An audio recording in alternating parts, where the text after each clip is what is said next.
À Bangui, en République centrafricaine, les victimes de la guerre de 2012 à 2014 ont soif de justice. Consternation et désarroi, c'est pourtant ce qu'on peut lire sur les visages des victimes, ainsi que sur ceux de leurs parents abandonnés à leur propre sort.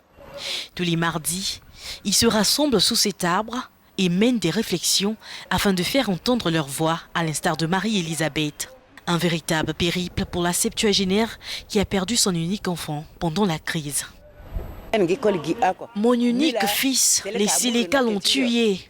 J'ai déposé une plainte, mais la souffrance continue. Regardez les vélos, les taxis-motos et les véhicules entre lesquels je marche. S'il m'arrive un accident, qu'est-ce qui va se passer? Je n'ai pas de famille pour m'enterrer. La crise centrafricaine a endeuillé plus d'un et laissé sans abri de nombreux Centrafricains. Et depuis, ils multiplient les efforts afin que leurs revendications soient prises en compte par l'État et que justice soit faite. Dans le sac de Marie-Elisabeth, ce document qu'elle tient ne la quitte jamais. Il s'agit d'une fiche justificative du décès de son fils qui devrait lui permettre de bénéficier des droits réservés aux victimes.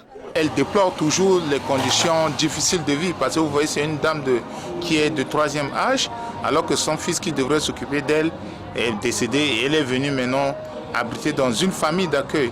Et vous savez, c'est très difficile pour elle de vivre. Les survivants de la crise attendent toujours l'indemnisation. Depuis 7 ans, la justice centrafricaine ne s'est toujours pas prononcée sur ce sujet. 6 mois après la signature de l'accord de paix entre les groupes armés et le gouvernement, une commission de justice et réparation pour dédommager les victimes se fait toujours attendre. La crise en République centrafricaine a fait plusieurs morts et déplacé plus de 600 000 personnes.